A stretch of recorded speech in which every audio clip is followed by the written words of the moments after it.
I always say God gave my dad a pulpit, and God gave me a camera.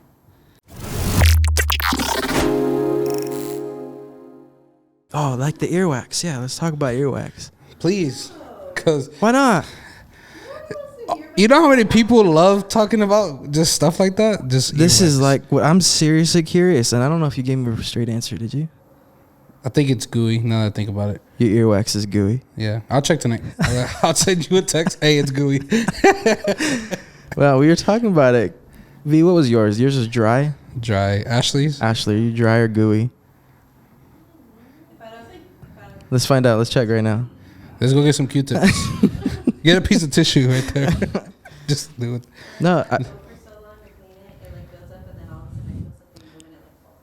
Oh, no. Mine does not. Well, no. Yeah, mine does not fall out. I got to take it out. I got to take it out, I think. But have you seen those TikTok videos to where they put the little cameras in there or the machines and it just comes out? Man, I kind of want to do it.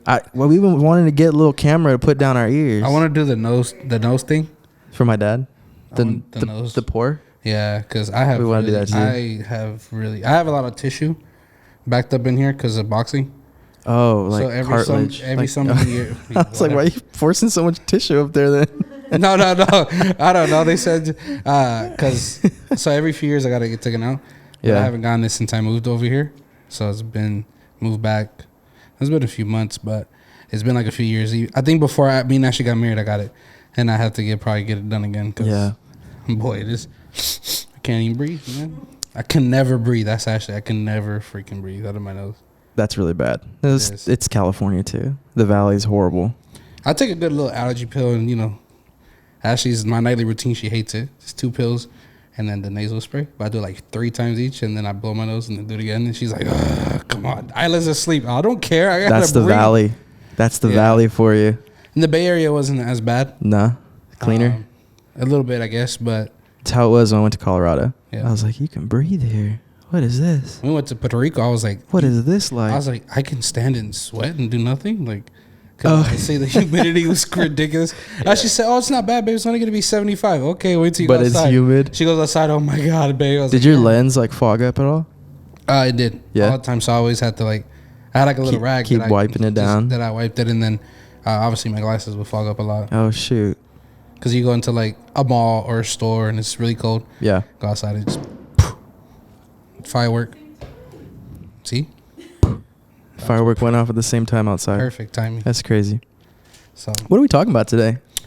Well, I was funny because you just told me, you said don't say it. You're like, you just kind of briefly told me. Oh yeah. Because we want to save it for the podcast. We were talking about almost the same thing because we have some topics, and I got asked this question a few weeks ago. But I had someone ask me basically the same question, which was, how do you keep your drive and passion, alive? Like, how do you keep it from ceasing? And that was a question because he referenced me like just doing all this, I guess. And he's like, bro, like, you don't stop. I see. He's like, how do you keep that going when like I said, well, I always do. Like, that's all I know how to do. So he asked me that question, like, how does. Matter of fact, I'll just actually read the exact question. Yeah. I'm going to jack it up. What is it like? It's just in regards to like driving passion about your dreams or driving passion about. He just said, just in general. I want to say it was more of dreams and like in your vision, like in the vision, because he was asking me certain questions about, because he's pursuing like he's pursuing his calling. And he was just like, bro, this is weird. Like, how do you, like, I don't have any passion, right? And like, he's like, I feel like I'm not like this drive is, he's like, I feel like I'm on, like I'm going 5 on a 45. And I was just like, well, dang, hello to you too. Like, what kind of, that's literally, he's like, hey, what's up, bro? I was like, what's up, man? Hey, I got a question. I was like, what's up? I'm thinking it was something about, I don't know. I just thought it was something about whatever, because we were on the same fantasy team. So I thought it was like, hey, can we trade before the trade deadline or something? And he was just like, how do you do this? Just like, out of nowhere. Yeah, I was just like, can I call you back? Type time. But we ended up talking for like 2 hours, and we just talked about that. So that's why I was like, so what'd you tell him? Well, I told him, honestly, like, something that I got taught was just always look in the mirror, look at yourself, and are you happy with yourself? And if you're not, what are you gonna do about it? Yeah. So, and I would say like I'm happy with myself. I'm very happy. But it's like I told him maybe you're just in the middle. Like you're happy with what you're doing, but you're too content with what you're doing. And I just told him sometimes we just get content and comfortable. I said, and it sucks, right? Because we're content, we're comfortable, we're okay with being in the area that we're at. For what I know about you, is being content even a thing? Because you're a dreamer. You're like me. When I start feeling stagnant and content, I get really almost like depressed and like not happy with feeling like that. Yeah. Same way. Yeah, I hate there was a moment in my life, right? There was a season where I got content and Ashley we were arguing all the time. We were fighting. I would get mad about any little freaking thing. Yeah. Any little thing made me mad. She woke up and she just looked at me weird. Why are you looking at me like that? Like I'm ready to fight her, argue with her. Yeah. My daughter, anything she did, just go with your grandma. I'm about to slap you. You know, like I was just I noticed that you're on edge. When I got content, I was on edge. I let everything bother me. And it was just weird, man. Like, and she told me one day, she was just like, babe, are you happy with where you're at? I said, babe, I'm happy. She's like, she don't look happy. And then that's when I was like, well, maybe I'm just content. And then she's like, because I don't know how to stay still. Yeah, I'm the same way. I feel like when I just can't. I think it's just being stagnant, and like there's people out there that are okay with that, but I think it's like a blessing and a curse to where, just like you, if I am in the same space, if I'm not, it's funny that we're talking about drive and passion, because if I'm not driven and passionate about something or working towards something, that's when I start feeling like those lulls of like I don't know what to do with myself almost. Yeah. And then when I'm passionate about something, whether it's ministry or doing YouTube videos or helping with whatever, or hanging out with friends, or just being intentional about anything, I feel like I can fall into those kind of moments like real quick. Man, if I'm being honest, I felt like I kind of got a little content as of lately. Obviously, because I recorded some videos, right? So I had already videos planned out for the next couple weeks. Yeah. They were already done. I saw them. And I'm going to be honest, like, I think I got a little content. Yeah. And it was a couple of days ago, like, I was at that stage. I'm like, I caught myself, like, feeling that way. And I was just like, oh, heck no. Like, immediately, because I was starting to get a little bit on edge. And like I was starting to get a little like, anytime I feel my anger coming back, it's because I'm content. And I was starting to feel my anger come back. And then so I was just like, hey babe, tomorrow, get back to work. Let's go take some pictures. Yeah. Like let's go take family pictures or whatever. And obviously we have practice and we're gonna do the turkeys. Like so I already knew I had like a pretty not busy day, but like I knew I had practice in the turkey seasoning.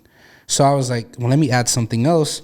And that's when I just did the vlog. I edited it real fast. I even forgot to add music and everything. And she's like, baby, forgot. It's like I ended up adding music. So I ended up vlogging the day. And I'm like, I don't care if I get 2-3 views. Like, I just know that just need to do something. I had to do something. And then then Wednesday, my dad tells me, because I didn't go in on my dad. I didn't go in on him, did I? Did I? She said. It wasn't a bad thing. It's just he was sharing a little bit of his frustrations, right? And I got a little fed up with what he was saying. I just told him like flat out, like, well, how do you expect for things to happen if you don't move, Dad? Yeah. And I kind of started preaching to him a little bit. Like even Ashley, I'll show you afterwards. Like she sent me the little gifts, and she did the Hallelujah from Medea, and then she did one that said preach it. Because I kind of started like what my dad used to do to me. When I used to get in that level, I did to him, and then he literally, it was Tuesday night. Then Wednesday, he said, let's record a video. And I was like. So this wasn't on the podcast. This was just in a conversation. It was a conversation me and my dad had. Yeah. So then yesterday, before we went to go eat at my mother-in-law's, me and my dad sat down here right here, and we talked. And it was cool. So I was starting to get content. And I was just like, okay, I can't do that. Yeah. I can't do that. I got to get up and go. And I feel great. Yeah. So what did the guy say when you told him kind of that answer? What was his like takeaway? Well, he asked me, so are you prideful? Okay. Because That's a very different question. Because he's like, if you're saying you draw, like, what do you draw from when you passion and you draw Jesus to exist? Well, I told him I have to draw within myself because I told him I have to draw within. I have to draw within, right? And he was just like, well, are you prideful then? I said, I think I'd be lying to you if I said I didn't have pride of myself. I said, I think everyone does. Don't you? I said, you work out, don't you? And he was like, yeah. I said, don't you have pride in the way you look? He was just like, exactly. I was like, well, exactly. And I was like, I don't think pride is a bad thing. It's just the way we use it. Yeah. And I was like, I said, I need to have a pride within myself because I have to carry myself a certain way. I can't sit here and be fake to you, you know. And he was just, I told him, I said, look, the reason why I have to draw from within is because I can't draw from Aaron if I can't draw from myself first. You know how they say you can't love somebody until you love yourself? Yeah. Well, I feel the same way about, like, creating and stuff. Yeah, sometimes I can't really. It's hard for me to hear from. I'm just gonna use you as an example. It's hard for me to listen to you when I can't even listen to myself at first because I'm so in my own mind that whatever you say to me just comes out the other ear.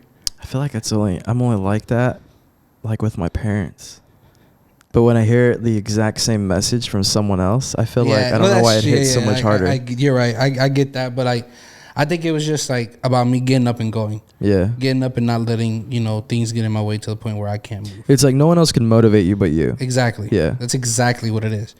And then he understood that, and then he kind of broke down and started like you can tell he his eyes were watery. Like I can tell like he was probably having tears because he's just like I know I'm supposed to be doing this. I know God told me this. It was dreams and this and that. And I just told him, I said, bro, you gotta look at yourself in the mirror.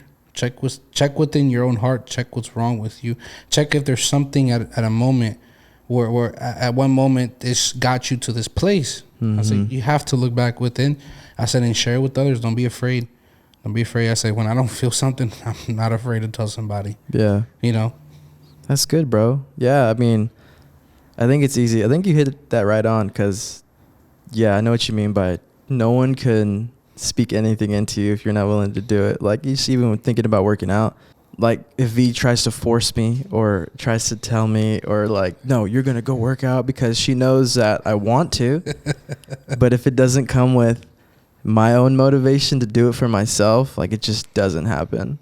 And even, like, the quality of the workouts, if it's not in me, it'll be crappy. It's just garbage, and I'm just kind of there, and drive and passion. Yeah. Do you feel like you need something to like work towards or have like a dream in mind that you're fighting for to have a lot of that? I would say yes and no. Yeah. Like, yeah, I feel like I do. I always just look back on what God has called me to do. And I always look at myself like, am I doing it? I always said this to my dad, and I've said this to even people like, I understand I have a calling like my father, like my dad. Yeah. I was like, but I always say God gave my dad a pulpit, and God gave me a camera. That's sick, bro. You need to put that on a freaking t-shirt or something. I would wear that. Like, I feel like, God gave my dad a pulpit where he's going to talk to a certain group of people that are there. But I feel like God gave me a camera where it can go anywhere. So good. You know what I'm saying? That's a reel right there. I'm gonna cut that up. But that's just the way that's just the way I do see things. And sometimes I don't need it. I just do it. Yeah. Because I don't want to fall into to whatever. Like, I don't want to fall back into anger, or I don't want to fall back into depression when I had depression. Yeah. Like, I don't want to fall into those things, so I have to just go. Yeah. I feel like a lot of that for me, and I don't know about maybe you too, but I feel like when I'm disconnected from God, honestly, when I'm not like intentional about praying and like, honestly, bro, I'm so out of routine of even just like being in the Word, and I think it's funny because when that happens, I can just feel myself just falling into those like pits, and it's just crazy how we take that and kind of for granted of like your daily time of worship and prayer and reading the Word. And that does so much for me. Like, and when I don't do it, I can just feel the difference. But when I do, like, it's just a crazy shift in your perspective and everything, motivation and drive and passion. For me, it all stems from that. And when I don't, like, these little motivations are, I don't know, they feel like they're not authentic and real. It's just kind of like, I guess, selfish wants and that kind of thing. But when it's all stemming from the one thing, like, I think it's just a different, mentality. Yeah, because at the end of the day, I feel like we're always at a war, no matter what. Yeah. With ourselves. Every day. With I guess, society in a sense, and a spiritual war. But I like, something my dad taught me is to always break down words. Like, right, just break down the word, WAR. So it's like, this might sound so cheesy, I don't care. But war to me means worship and read. And if I don't have that war time with God, you know what I'm saying, then I can't be ready for war outside. Come on. And so that's why it's like, every morning it's my worship and my reading. Read. Even if they're reading to me, like if it's the audio, I'm still getting in that because I know that it's very easy for me to get in front of me. So I have to get into that before I can go out there. Because if I go out to quote unquote war without the gear I need, I'm probably going to die. You're just fighting on your own. Exactly. So that's why, like, it's just, to me, it's like, man, I got to do my worship and then read. Of course, prayer is the first thing, but worship and read. That's good, because prayer bro. is just a start. So when are we going to get that merch drop from... My dad had a pulpit. I got a camera. I don't know about that. I don't know. I got to talk to my manager. No. The merch drop. That's... nemosworld.com/shop, please. That's funny. It's just going to be a whole bunch of fishes, bro. You better relax. Come on, getting ideas already. Fishes. I thought actually I'm going to get Nemo tattooed on me somewhere. Yeah, I can see that. That's cool. Maybe by the lighthouse. What's next? What the tattoo's next? The lion. The lion? Yeah. I think you might have shown me the design, yeah. The lion, and then well, it's either the lion or the sunflower for Ashley. I'm still debating. Ashley means sunflower, or is that just your thing? No, that's her favorite flower. And okay. So anytime I see a sunflower, I think about her. So like even sometimes I go to like grocery stores or whatever. Smart and Final here down the street. If I'm gonna go get like bananas or something, because my daughter loves bananas. Yeah. I think they have some of the best sunflowers. I always get her, sunflowers or whatever. So that's why I want to get it. So obviously I have Isla's flower here, which is the lily. Yeah. So I kind of want to get it like a stem going into a sunflower. That's pretty cool. You should have someone draw it up for you. Yeah. Anything else on that one, bro? Nah, I mean, what do you think about like the calling aspect of it? Because he says, I know my calling, but like he always kept saying, I know my calling, but I know he my lacks calling, but drive and passion. Yeah, like he would always put a but right after. I know my calling, but he doesn't feel it. Yeah, like it was like that. I don't feel it. I don't feel like I have drive. I don't feel like my passion is there. I think it just comes back to for me, like me and V, feelings are so deceptive, bro. Because you feel one way today, tomorrow you're gonna wake up feeling another way. Yeah. Like we feel real passionate about this right now, but what about in 3 months from now? Are we gonna keep that same consistency, or is it just gonna fade because our feelings are, hey, we're used to this now? Mm-hmm. And then when it comes to calling, I feel like even myself kind of falls into that too. I felt real good about it a year ago, and then I stopped reading my word, and I stopped praying daily, and I stopped all that, and my feelings changed. So you obviously know your calling. Yeah. Did the calling change? No, calling never changed. My feelings and my motivations and my drive changed because maybe finances got in the way, or maybe something happened and, it kind of knocked you off course a little bit.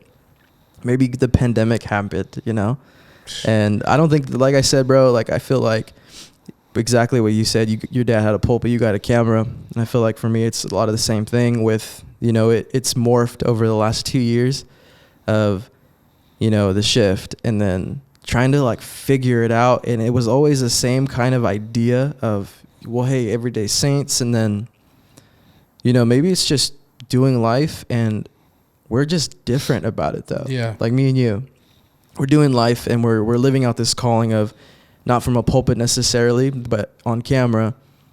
And we don't have to shove maybe the Bible down your throat. It's just, we're just built different. And I know that's a cliche term. It's a way of life. It's a way of life. And when people see that, I feel like that's how we want it. Me and V like strive to live that way. If we can live life just being different, you know? Yeah. There's something different about them. Like, I think that's pretty successful, that's you know? good. That's good. But, I mean, calling-wise, if he's for that specific situation, I would say stop leaning on your feelings, man. If it's your calling, lean in on your calling.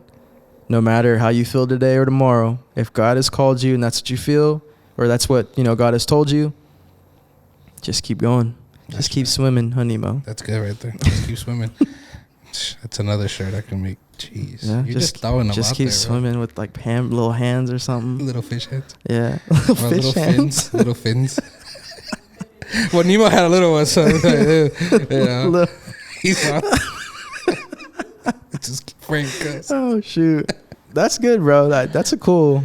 That's a cool funny. conversation for sure. Yeah, I just thought it was a really great conversation we had, and when he had asked me that question, I was like, "Ooh, it's a good one to ask you." Mm-hmm. I think it's a good one for people to hear because there's people that are, you know, either our age, around our age, maybe even older, maybe even younger. Yeah, and you know, I don't feel like.